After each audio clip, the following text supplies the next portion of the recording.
गरीब दूल्हे की कहानी। शादी भारतीय समाज में एक बहुत ही महत्वपूर्ण और उल्लासपूर्ण अवसर होता है।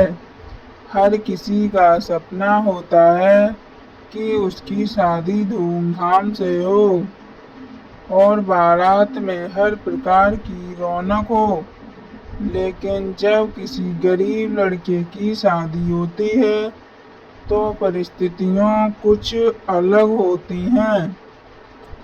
ऐसे समय में गरीब दूल्हे की बारात में उम्मीदों के साथ साथ कुछ दुख भी जुड़े होते हैं।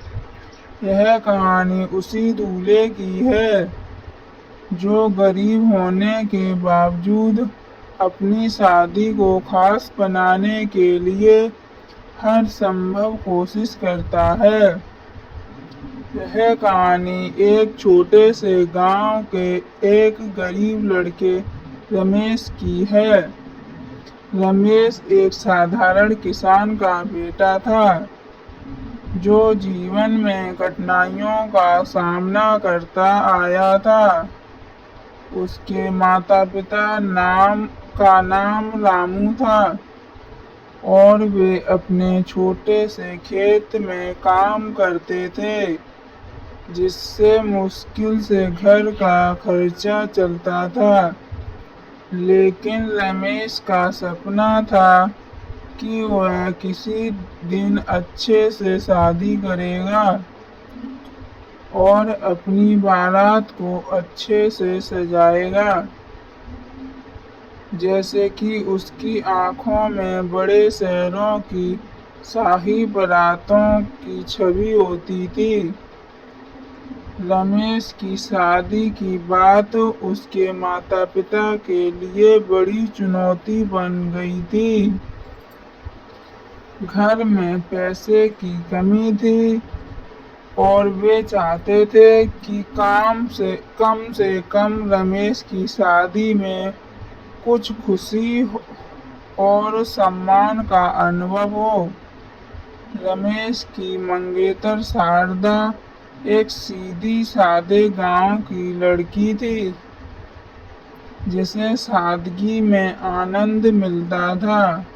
वह जानती थी कि रमेश गरीब है, लेकिन वह उसकी मेहनत और ईमानदारी से बहुत प्रभावित थी। शादी के दिन से उस पहले रमेश के माता पिता ने पूरी कोशिश की थी कि वे बारात का आयोजन करें, लेकिन उनका बजट बहुत ही सीमित था। गांव के कुछ लोग मदद करने के लिए आगे आए थे। किसी ने घोड़ा उधार दिया तो किसी ने खुद के पुराने कपड़े दान किए। गांव के बच्चे और कुछ रिश्तेदार भी बारात में शामिल होने के लिए तैयार हो गए।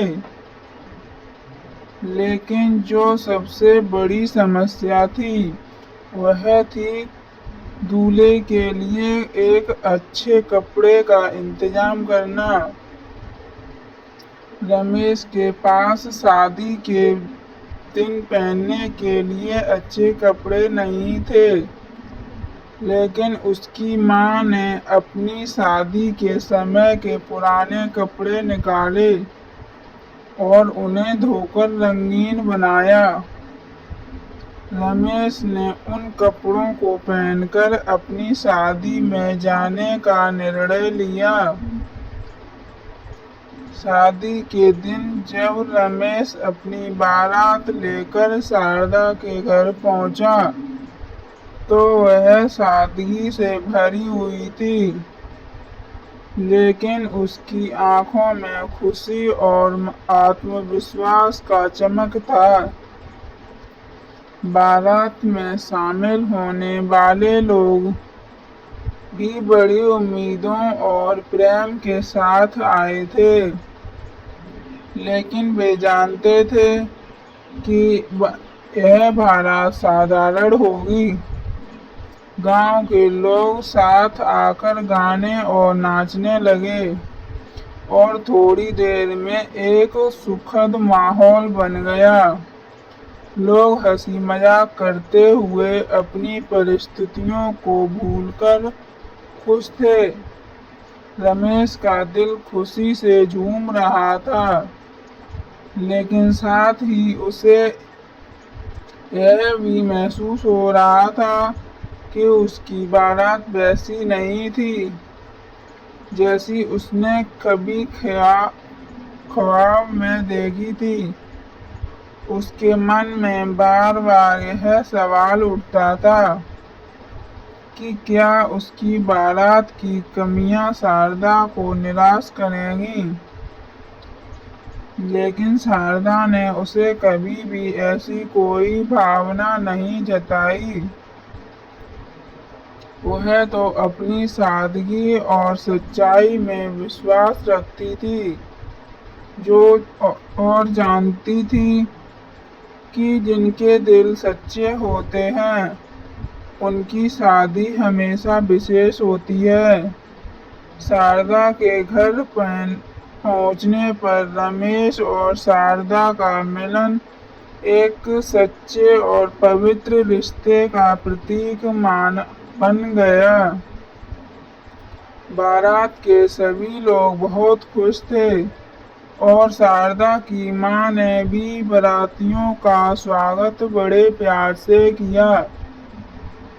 परिवार और रिश्तेदारों के बीच में कोई भेदभाव नहीं था, क्योंकि हर कोई समझता था कि शादी के मौके पर सबसे महत्वपूर्ण चीज है एक दूसरे के साथ प्रेम और आदर। शादी के बाद जब रमेश और शारदा अपने नए जीवन की शुरुआत करने के लिए गांव लौटे, तो गांव के लोग उन्हें शुभकामनाएं देने के लिए बाहर आए। सभी ने उनकी खुशियों को अपना माना और यह देखा कि असली समृद्धि कभी भी पैसे और भव्यता में नहीं होती, बल्कि सच्चे प्रेम और एक दूसरे के प्रति सम्मान में होती है। गरीब दूल्हे की बारात एक अद्वितीय अनुभव थी, जो यह साबित करती है कि जीवन की असली खुशियां बाहरी दिखावे में नहीं, बल्कि सच्चाई और दिल से जुड़े रिश्तों में होती है। रमेश और शारदा की शादी ने इस बात को सिद्ध किया कि अगर दिल सच्चा हो और परिवार का साथ हो, तो जीवन में हर चीज खूबसूरत हो सकती है, चाहे वह कितनी भी साधारण क्यों न हो। यह कहानी गरीब होने के बावजूद उत्साह, प्रेम और परिवार के महत्व को दर्शाती है। यह हमें यह सिखाती है कि बाहरी दिखावे से कहीं ज्यादा मायने रखता है आत्मीयता, ईमानदारी और एक दूसरे के साथ सहयोग, और आखिरकार सच्चे प्रेम और सामूहिक प्रयासों से जीवन की सबसे बड़ी खुशी प्राप्त की जा सकती है। चाहे हमारी परिस्थितियां कैसी भी हों। हमारी यह कहानी पसंद आई हो तो लाइक करें, कमेंट करें और हमारे चैनल को सब्सक्राइब करें, ताकि रोज ऐसी नई से नई वीडियो सुनने को मिल सके।